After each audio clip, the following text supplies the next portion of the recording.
Super Boss Nova. What up, man? How's it hanging? Man, like it's been a long weekend. But it's all good. How you been? Yeah, no, we good at the Hip Hop Galaxy. Should I call you Dylan? Nah, you know what the funny part is? Like, if I hear anybody call me Dylan, I'm already just like, yo, where do you know me from? Like, because so many people like that I grew up with that call me that. Funny enough, like, it's weird.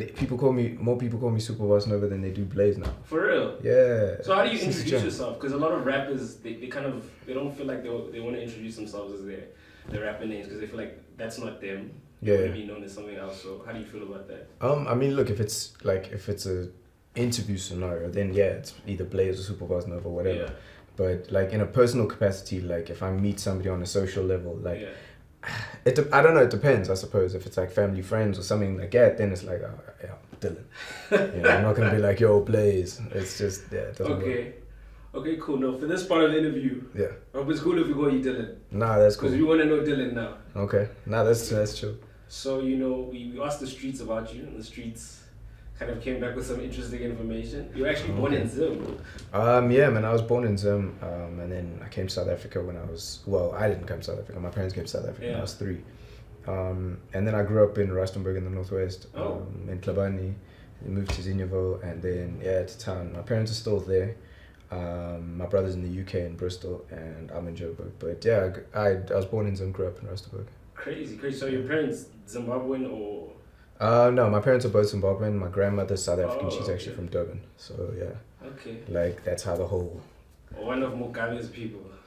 Hey man, I can't take account for anything that niggas doing.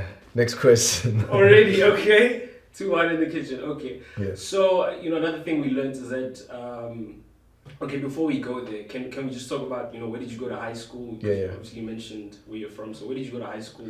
I went to high school at Grenville High. I actually shot scenes of that high school in my video for Meant to Be.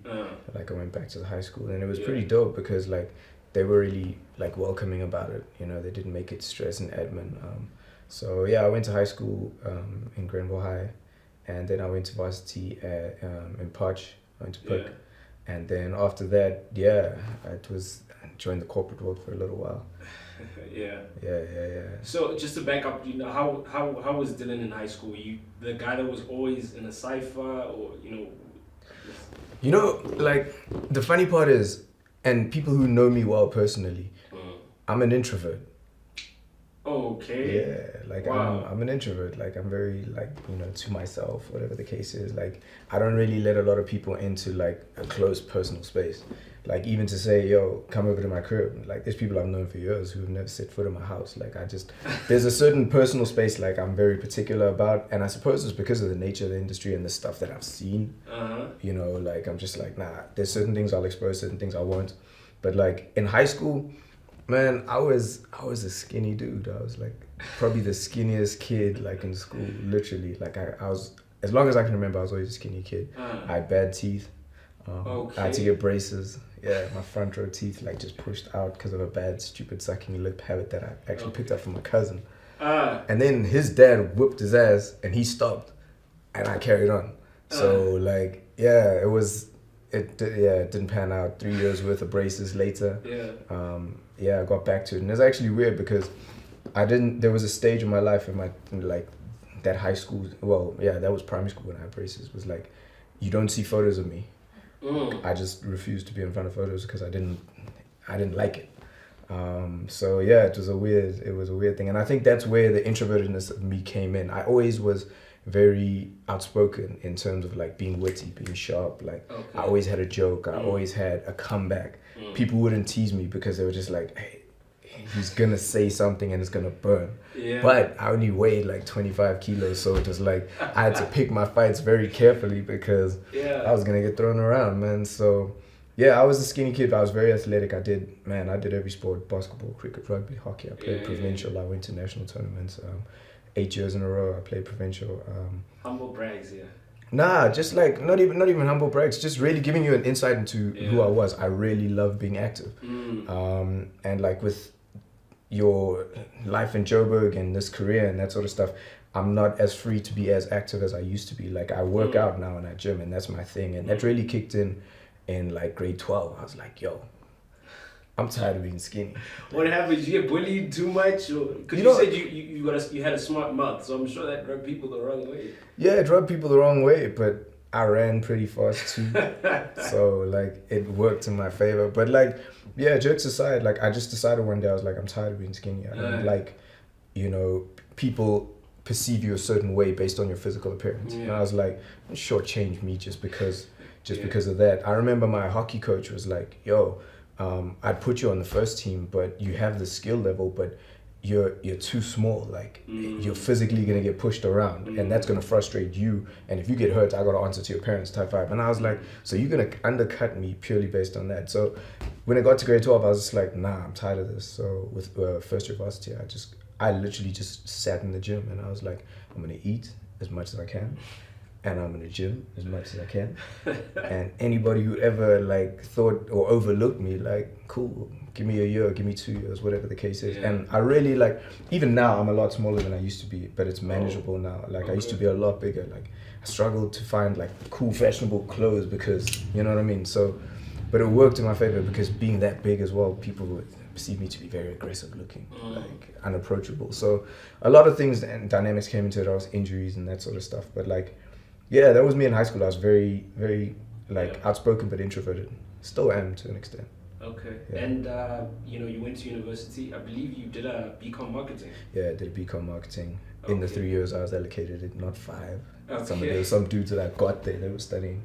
Yeah. And I left and they were still there, and I was just like, guys, this is not a joke. Like, yo, your parents are paying fees, dog. People would kill to be in your position. Don't screw around. But like, yeah, so I got my degree BCom marketing because when I finished high school, I was like, yo, Dad, I want to be in music. I want to be a musician. I want to be an artist. And he was like, have you been drinking the J's fluid? Like, where did this come from? But they always knew, like, I was always into music. I had a scrapbook. I used to like write my lyrics in. I still have it. I used to always be drawing my graffiti, and I was always like, okay, cool. So wait, when did that start? When did the scrapbook and the sort of graffiti start? Probably like grade 7. Grade 7, okay, that early. No, wait, I lie. Probably like grade 8, grade 9. Okay. Yeah, grade 8, grade 9. I was like, okay, cool. I really dig this thing. Like, and at that stage, like, man, I wouldn't even try to be like, yeah, I was writing some dopes. Nah, I was writing rubbish. And it was probably like every rhyme was like chemical formulas. You just try to be as complicated and complex and use all the words people didn't know. Yeah. But like, yeah, that's pretty much when it started. I just knew I loved being creative, man. I used to love music. I always used to, you know, listen to like, you know, hip hop artists and just be like, yo, how did you write that? Yo, Eminem's, yo, this, yo, that. I was a big fan of DMX. I just liked the fact that he was like very personal. And each of his albums, he had that prayer, and you know, it was really deep. I mean, that dude is a manic depressive. It's a shame what happened to him in terms of like just the drugs and all of that. But like, I really resonated with artists who gave a lot more themselves on a personal level. And I think like fast forward to now, that's something that I don't know why it took me that long to learn, but like, I find that music for me is easier to make when I'm writing from this perspective, as opposed to, okay, this is the sound, it's a DJ Mustard tempo, and the hook needs to be this. Like, that's a lot more calculated. Like, I find music comes easier when it's just, what state of mind am I in? Am I angry, happy, cool? That's what I put into my music, and it just flows. It's funny that you say the music is easier when it's not calculated, because as a marketing person, you know, I'd kind of expect you to make singles. I don't know whether rightly or wrongly. No, like with that mind. So you're saying you don't have that mind? You just go in the studio and it's just like. No. I mean, you take a lot of variables into account, man. I mean, you are going, okay, look, what is the current sound? But you don't have to mimic it, you know, word and beat and bar. You know what I mean? You can say, well, look, this is the tempo that, because you have to bear that in mind. You can't be completely off center, because DJs are going to be like, where do I throw your music in my set? I like your song, but everything right now is 90 to 100 BPM. This is 75. I like it, but at 2 a.m, I can't drop this in the club. And you need that commercial single, you need that rotation, you need your Rams charts, top 10, whatever the case is. So yeah, you take into account what is currently trending, but also you can manipulate it and do it in a way that it's yours and it's uniquely you.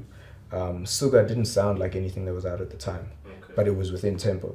Hammer, when I dropped that, trap was the sound, but it was, and I'll say it was a cut above, man. It was just like, yo, and it was an angry song, and like people picked that up, and the video was very controversial. They were like, why do you have black eyes? Like, yo, people at my church were like, hey. Your dad was like, ish. Yeah, my mom's apart. But I was like, yo, look, that was the state of mind I was in. That was where I was, and I was being true to how I felt. And the reason for those eyes was like, I didn't want to wear shades. Shades are like, oh yeah, I'm cool swag. I wasn't cool swag. I was pissed off. And like, when I had those lenses in my eyes, it's like, it blocks off all emotion. You're deadpan. So you're more likely to pay attention to what I'm saying if you're looking at me, as opposed to me looking cool. So it wasn't even to try to purposely be controversial. That was really the thought process behind it. I'm not somebody who just does anything willy-nilly. Like, there's a reason for it. 20 gold chains was not about 20 gold chains. People are like, why didn't you have lots? Because it wasn't. The whole expression was, if I walk into a room with 20 gold chains on, you see somebody, like, you would notice who they are and be like, who is that guy? I need to holler at that person. And I was like, my music, anything I do, anything associated with me is on that level that you'll notice me like you would if a person walked in a room with 20 gold chains. So it's that sort of stuff that sometimes goes over people, and you have to explain it. People take things at face value, but sometimes that simplicity is also important, because people don't want to be calculated or think that far. So, like I said, you don't just get into studio and be like, okay, well, this is what I want to do. You take various factors into it, but like I said, I've just found the more authentic you come through in your music, even if it's on a trap song, you can find ways of doing it that are still uniquely you. You're not selling out to what the sound and trend is. Yeah. Okay, so you've described your sort of thought process, and we can tell that you're the sort of guy that thinks about things. You're a driven guy. Yeah. So while we were doing our research, and obviously we talked to the streets, and they said, just to double back a little bit. It's good to be curious. Sorry to cut you off. You know why I'm laughing is because people don't say stuff to me. People speak vicariously through like my DJ and stuff, and they'll be like, "Hey, yo, Blayze," and then I'm like, but like, and even when people see me, and that's why I was like, oh, me having slimmed down is better, because people wouldn't approach me. It's just like, he looks like he's pissed off, and I'm like, yo, it's Sunday, dude. I was in church 2 hours ago. How am I gonna be mad? I'm chilled. Like, if you want to pay, ask for the pay. Sorry, you were saying. No, I was just saying that you did mention going into the corporate world. I don't know how true the story is, so you can correct us, but the story goes that you actually got a promotion, and then you kind of sat back and said, am I doing this is my heart into this? I don't know if that's true or not. Maybe you can elaborate as to that jump to the music industry. Basically, what happened was, after I got my degree, I was like, I want to go overseas to the UK for like a year and just go and travel.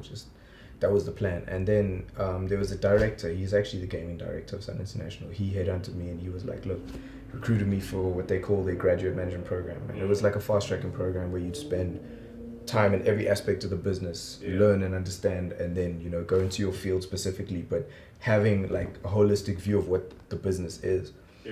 So I did that, and then after that I was acting marketing database manager at the unit that I trained at, and then I got promoted to marketing database manager at Carnival City. And I was the youngest marketing database manager in the history of the company. So like I worked hard, man. Like, I really worked hard. I didn't slack. Like, I didn't care how many hours it took. If somebody was like, nah, it's not worth it, or nah, you won't get it, I was like, cool, I'll prove you wrong. And I just found that like I'd done really well over a short period of time in doing that, but I was like, I'm not actually passionate about this. I'm doing it because it's a challenge, and I'm like, cool, say I can't. Or tell me it takes a month, I'll do it in 2 weeks, in a couple of days, and I'll prove you wrong. You know what I mean? So, and then I was like, if I can do this and get this far, just like just because it's a challenge, what would I be able to do if I was doing something I was actually passionate about? Where that 16-hour day doesn't feel like 16 hours because you're doing what you enjoy. So 6 months, less than 6 months into my promotion, I was like, to whom it may concern, I'm Dylan King. So I walked into my general manager's office. He was my mentor for the time that I was training, and like he was the general manager at the casino I was working at. He actually passed away last year from cancer. But anyway, so I walked into his office and I gave him the letter, and he was like, whoa, what is this? But he understood where I was coming from, and he was like, look, do what you need to do. If you're going to come back, then come back. You've always got a place here. And like as well, I had built a reputation and I had made sure that I was above board. If I said I was going to do something, I did it. Like, my father instilled that to me. He's like, yo, be a man of your word. Make sure that even if somebody likes you or doesn't like you, they can't question the quality of your work. Can be like, yeah, I don't like him, I don't like his hairstyle and those black eyes, whatever the case is. But when it comes to my work, find my fault. Yeah. You know, make sure that you do the most. So, yeah, he got where I was coming from, and then I walked away from that and walked into this industry blind. Never studied music. I never picked up a music book in my life. Never studied how to play keys or software, or I was just like, I'll figure it out.